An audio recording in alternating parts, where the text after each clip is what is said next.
بسم الله الرحمن الرحیم. السلام علیکم. نن با زه د هغوی مریضانو چاته چې سیروسس یا جګر سوکړاو ډایګنوز شوی دی، تشخیص شوی دی، هغه مریضانو لپاره د خوراک متعلق زه خبرې کوم چې داسې مریضانو ته په خوراک کې څه پکار دي، کوم کوم څیزونه پکار دي چې هغوی دی ډیر خوري، څه څیزونه پکار دي چې هغوی دی کم خوري، او آیا څه پرهیز پکې شته یا نشته. موږ دا کتلی دي چې زموږ د خویندرونو کې چاله چې سیروسس بیماری تشخیص وشي یا زموږ د رشتہ دارانو کې چې چاله سیروسس تشخیص وشي، نو په هغې باندې موږ یا خو هغوی په ځان باندې خپل هر څه بند کړي، څه نه خوري، صرف ایشولي سبزیانې خوري، یا پې هغوی کور کې چې نور بچي وي یا مشران وي هغوی پې هر څه بند کړي، صرف ایشولي څیزونه ورکوي. دې سره کېږي څه چې جګر ته نور هم نقصان رسي. ما یې ویډیو کې تاسو ته ویلي وو چې جګر چې دی دا زموږ بدن کې د فیکټرۍ په مثال دی، چې څنګه د یو ښار کې یو فیکټرۍ وي، نو هغې ټول ښار دپاره هغه فیکټرۍ چې دی هغه څیزونه جوړېږي، هغې خوراک څیزونه جوړېږي، هغې ته سپلای کوي. یا زموږ په کور کې یو کچن دی، کچن کې چې دی نو هغه مختلف خوراک څیزونه تاسو راوړئ، اوډر راوړئ، تاسو چینی راوړئ، غوړي راوړئ، سبزیان راوړئ، فروټ راوړئ، نو بیا کور کې د هغې نه خوراک جوړېږي او تاسو ته د سهار ناشته کې، غرمه کې او ماښام کې ډوډۍ تاسو ته سپلای کېږي. میس کې میلمانه راشي هغوی ته هغه سپلای کېږي، خوراک سپلای کېږي. نو په سیروسس کې دا فیکټرۍ یا د کچن چې دی دا کینی، دا کمزوري وي، دا پوره کار نشي کولی. نو بدن خو چې دی خپل خوراک غواړي، یا د ښاریه کسان چې کوم دي، د کلي کسان خو خپل خوراک غواړي، نو هغوی به چاته وایي چې خوراک راکړئ، هغوی به کلي والا به فیکټرۍ ته خوراک غواړي، او د خپل کور کې کسان چې دی به کچن والته وایي چې موږ ته کچن نه خوراک سپلای کوي، بدن به جګر ته وایي چې موږ ته خوراک سپلای کوي. نو که جګر نشي کولی، خو بدن ریکوایرمنټ وي، نو جګر خپل کوشش کوي چې سپلای وکړي، و نشي کولی نو په دې کوشش کې هغه نورم کوي، هغه مکمل طور باندې هغه بالکل فیل شي. او چې دا فیل شي، بدن ته ریکوایرمنټ نه کېږي، نو بدن چې دی هغه خپل پرفارمنس نشي کولی، نو څه کېږي چې دا مریضانو ته خدای مکه یا دوی خېټه کې اوبه جوړې شي، په دوی پوزه په خوله باندې وینه راماته شي، یا الله مکه دوی په جګر کې رسولی جوړ شي. نو که تاسو خوراک صحیح کوئ چې کوم ضروري دی، کوم منع دی هغه به نه کوئ، او چې کوم خوراک اجازت دی صحیح کوئ، ستاسو مریضان، ستاسو رشتہ داران سیروسس والا هغوی صحیح خوراک کوي، هغې سره به فایده دی چې ستاسو جګر باندې به بغیر ضرورت نه زور نه راځي، لوډ به نه راځي. چې لوډ نه راځي نو هغه کوم مثلا یو ګاډی دی هغه انجن کمزوري دی، هغه چې دی یو ګاډي کې 15 کسان راځي، هغه 15 نشي وړی، یو کس وړی شي، دوه وړی شي، د انجن کمزوري دی، نو که 2 کسان پکې ناستي ګاډي به خپل منزل ته ښه ښکلی په ارامه ورسي. او که ته 15 کسان پکې نه یا او پکې نه، هغه ګاډي کې هغه انجن کې طاقت نشته شي، هغه ګاډي بوزي، نو هغه به سیز شي، جام بشي، او بودريږي، کار به پرېږدي. دغسې د جګر مسله هم ده. که جګر کمزوري ډېر لوډ پې نه اچوي، نو هغه غلط کار طاقت سره هم دی کار کوي، ژوند ښکلی تېرېږي. او که ته پې پرهیز وکړې، ته هغه باندې لوډ واچوې، پرهیز اچول په هغه لوډ اچول دي، ځکه چې بدن جګر ته وایي چې ته موږ ته خوراک راکوه، جګر یې نشي ورکولی، نو څه کېږي چې هغه بالکل کښېني. نو خدای دپاره که ضرورت نه وي او ستاسو پرهیزونه کوئ، خپل جګر مه خرابوئ، ځکه چې دې سره د کوالټي اف لایف هم خرابېږي، او دې سره چې دې چې کوم څیزونه انفیکشنز ډېر زیات کېږي، امیونټي خرابه شي، او بیا خدای مکه د مرګ چانس راځي، د نور پیچیدګۍ چانس راځي. نن په دې ویډیو کې موږ ګورو چې کوم څیزونه دي چې هغه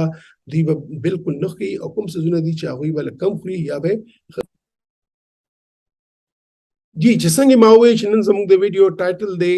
لیور سیروسس مریضانو کې خوراک څه پکار دی. ما دا تاسو ته مخکې ویلي دي، او تاسو ته هم د دې اندازه به شوي چې کرونیک هیپاټایټس بي سی ډي چې دی، دې نه کرونیک هیپاټایټس جوړېږي، او که د دې علاج ونی شي نو ټایم سره سره دې نه سیروسس جوړ شي. اول دی کې فایبروسس راځي، رو جګر راټولېږي، F1 فایبروسس دی، به F2 دی، به F3 دی، په اخره کې دې نه سیروسس جوړ شي او جګر بالکل راټول شي.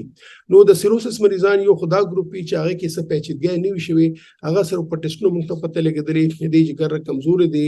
سیروسس شوی دی، یا خدای مکه دوی ته څه پیچیدګۍ شوي وي چې هغې کې ذهني غنودګي یا انسفالوپیتي ورته وایي، یا وینې الټۍ پې خدای مکه چېرته راغلی وي، یا دوی خېټه کې اوبه جمع شوي وي، اردو باندې زور راغلی، یا الله مکه دوی په جګر کې چېرته رسولۍ جوړې شوي. دا د سیروسس مریضانو 15 پیچیدګۍ دي، او دا عام موږ ګورو. نو آیا د مریض کې پیچیدګي شوې ده او که پیچیدګي نه ده شوې، د دې دواړو متعلق چې دی یو خوراک باندې پوره توجه ورکول غواړي چې کوم څیز به کوي، کوم به نه کوي. ناظرین، زه همیشه دا کومه ویډیو تاسو کتلې دي په پرهیز باندې، چې زه دې کې د ټول سیزونه چې دي زه په هغه درې ګروپس کې تقسیموم. دا د اشارې یا سیګنل لایټس دي. ریډ چې بالکل بدونی کوي، یلو او ګرین دا د کسان خوړی شي، خو یلو بل کم خوري او ګرین به زیات کوي. نو راځي چې وګوري چې کوم هغه شی دی چې هغه به دا مریضان مکمل طور دینه اجتناب کوي. یو خو د سیګریټ تمباکو نوشي، چې تمباکو نوشي چای هغه د سیګریټ په صورت دی، چای د هوکې په صورت دی، چای هغه د شیشې په صورت دی، یا چای هغه د نسوار په صورت دی، مکمل طور باندې منې دي، مکمل طور باندې منې دي. دویمه خبره، څه داسې کسان هم دي چې زموږ معاشره کې چې هغوی د شراب نوشي کوي، نو د سیروسس مریضانو ته که چېرته هغه داسې اکویژنلي هم کوي، نو هغه شراب مکمل بندي ده. اسم زموږ په اسلام کې بند دی، و ډاکټري لحاظ سره د سیروسس مریضانو کې شراب سکل چا کوم په قسم دی هغه منې دي، مکمل طور باندې منې دي. اوس نور چې څومره سیزونه دي هغه یا خدا دي چې تاسو به خورئ خو لږ به کم خورئ، یا اجازت دی. کومه سیزونه دي خوراک کې چې مونږ پړې شي اجازت شته خو لږ به کم استعمالوي، هغه کې لومړنی خدا دی چې مونږ دوی مریضانو ته وایي چې تاسو مالګه کم استعمالوئ، تاسو مالګه کم استعمالوئ. خاص طور باندې هغه کسان چې چاته په خېټه کې اوبه جمع شوي دي. دا مطلب نه چې بالکل مالګه بنده کړئ، کټوي کې ما چوي، ډوډۍ کې ما چوي. مخکې به موږ دا کولو، خبره اوس لاړه. اوس موږ دا وایو چې تاسو څه وایي په مالګه ما چوي، په سلاد باندې مالګه ما چوي، کټوي په ترکاری کې د برنه مالګه ما چوي، انډه خوري په هغه مالګه ما چوي، ځکه چې ایکسټرا سالت سره بدن کې اوبه جمع کیږي یا خېټه اوبه سوا کیږي. دویم دا دی چې غټه غوښه دا بالکل منې نه ده، خوړی شي خو لږ هفته کې د یو ځلې یا لس ورځو کې د یو ځلې خوري، ځکه چې دې په ذریعه باندې جګر کې چربي راتلی شي. خو دا ضروري ده چې که غټه غوښه نه د نورې غوښې هم چې دی روزانه یو دوه درې ټکي دا خوړی شي. ټیک شو، دا لازمي پکار ده. د نه علاوه د ګډ غوښې ته هم دا خبر ده چې خوړی شي، خو دا بل کم استعمالي، او دا هم چې کله خوري نو یو دوه درې ټکونه باندې نه سیوا کوي. دا ضروري دی. ټیک شو، چاهے هغه لیم دی چاہے مټن دی، د څه مسله نشته. کباب بالکل چې کباب ته ځل کی هفته کې لس ورځو کې دوه کباب خوړی شي، دې کې څه مسله نشته. دوه چپلی کباب مو خوړی شي، خو روزانه په بنیاد باندې نه. داسې بالکل کړای خوړی شي، دې کې څه منې نشته دی، خو روزانه په بنیاد باندې نه. د غټ غوښې او د ګډ کړای یا کباب دا به هفته کې داسې یو یا لس ورځو کې یو ورځ استعمالي. ټیک شو، دا خو خبره یاد ساتئ. نهاری کدم دغه څه دی چې بالکل خوړی شي، خو روزانه په بنیاد نه، داسې هفته کې لس ورځو کې یو ورځ. ټیک شو، پای پانچی شي دي دام سکسان په ناشته کې خوري، دام روزانه په بنیاد باندې نه، داسې هفته کې لس ورځو کې یو ورځ داسې زونه خوړی شي. داسې کیمیا باندې دغه دی چې هغه خوړی شي، خو روزانه په بنیاد باندې د غټه غوښې او د ګډ غوښې خبره کوو. ټیک شو، فاسٹ فوډ بالکل پیزا، برګرز یا شوارماز دام خوړی شي، خو هفته کې لس ورځو کې یو ورځ روزانه په بنیاد باندې نه. داسې چې زړه شو پراټې ته، ډوډۍ سره کوچ ته، یا حلوا پوری ته، یا کوچ ته، بټر ته، یا چیز ته بالکل دا خوړی شي، خو هفته کې لس ورځو کې یو ورځ روزانه بنیاد باندې نه. ٹھیک شو، بیکری سیزونه شو، سینډویچز شو، برګر شوي، هغه کې نور سیزونه شو، پیزا شو، مټایان شوي، دا هم بالکل خوړی شي، خو هفته کې داسې لس ورځو کې یو ورځ روزانه بنیاد باندې نه. ګجرلی موسم را روان دی، جمع را روان دی، ګجرله به ډېر هر ځای جوړیږي، دا هم خوړی شي، خو داسې روزانه بنیاد باندې نه، هفته کې داسې یو ورځ به دا خوړی شي. ٹھیک شو، چاکلیټس چا شوق وي، چاکلیټ خوړل غواړي، هغه کیک خوړل غواړي، یا غسکل غواړي، دا هم کولی شي، خو دا یلو لاین دی، یلو لایټ دی، نو دی بچی دی داسې هفته کې لس ورځې کې یو ځل استعمالوي. پی د پی ملای بالکل دا خوړی شي، خو روزانه په بنیاد نه، داسې هفته لس ورځې کې یو ځل کولی شي. که څوک وایي چې زه پیس کما او هغې نه ملای نه باسم، دا هم څکلی شي، خو کله نه کله روزانه نه. ټیک شو، دې نه بهتره پکار دی چې سکیم ملک ته څکي، روزانه دې څکي، ځکه دې سره بدن کې کیلشیم راځي، نور سیزونه راځي، نو دا خو دې روزانه څکي. ټیک شو، داسې ماسته روزانه خوړی شي، دې کې څه مسله نشته. دا ګرین لایټ سره دی، داسې په ناشته کې ډوډۍ کې ډونی نان شو، زیرا نان شو، د تنور نار شو، د کور والا نان شو، مکۍ، جوار، هر قسم شی دوی خوړی شي، دې کې څه منې نشته، دې کې څه مسله نشته. روزانه خوړی شي، چې څومره زړه غواړي دی خوړی شي. چای سره بسکټ شو، بالکل دې کې څه منې نشته، دا روزانه هم خوړی شي. چکن غوښه روزانه خوړی شي، او پکار دی چې دی خوري، ځکه چې دې سره د بدن کې پروتین راځي. ټیک شو، چې هغه روز چکن دی، چا یا د فاست فوډ چکن دی، بالکل خوړی شي، دې کې څه مسله نشته دی. وریجې زموږ د خوراک یو نارملی ساده او مختلف قسم د وریجو ډیشز جوړیږي، سمنې پنيشته روزانه هم خوړی شي هفته کې 2 ورځې هم خوړی شي څنګه د خوخي څومره زړی کیږي چا هغه چکن بریانی دا چا دیګي چاول دی چا هغه کابلی پلاو دی یا چا هغه ویجیټیبل رایس دی یا چا هغه وریجی دی بالکل دا خوړی شي د کیسه مسله نشته دی روزانه هم خوړی شي دوه ورځې هم خوړی شي دی باندې څه پابندي نشته دی کیر ته زړی کیږي شوګر نشته او کیر ته زړی کیږي د مینچول زړی کیږي یا د کسټرډ ته زړی کیږي بالکل خوړی شي څه مسله نشته دی بشرط کې چې شوګر د نوي ډرای فروټ بالکل دا خوړی شي وچه میوه دا خوړی شي د کیسه مسله نشته دی د بيزي غوخه په کار دي چې روزانه خوري او دا غیر روزانه 2-3 ټکي لازمن خوري دا لازمي ده ټیک شو سنه څه پروتین په کار دی چې هغه دال نه دی چې دا بيزي غوخه نه دی چې کله نه کله د غټه غوخه نه دی د ګډ غوخه نه دی یا د انډ نه دی دا په کار دی دا روزانه بنیاد باندې پروتین په کار دی مخکې به موږ بنتول اوس خبره لاړه ځکه چې پروتین نکي د مسل کمزوري کیږي او بیا دی بهوشي ته ځي ټیک شو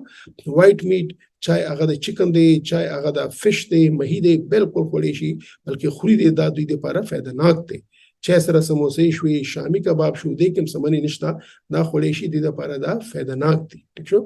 دا سي کور کې د جوړیږي چوله چاټ جوړیږي دہی بلې جوړیږي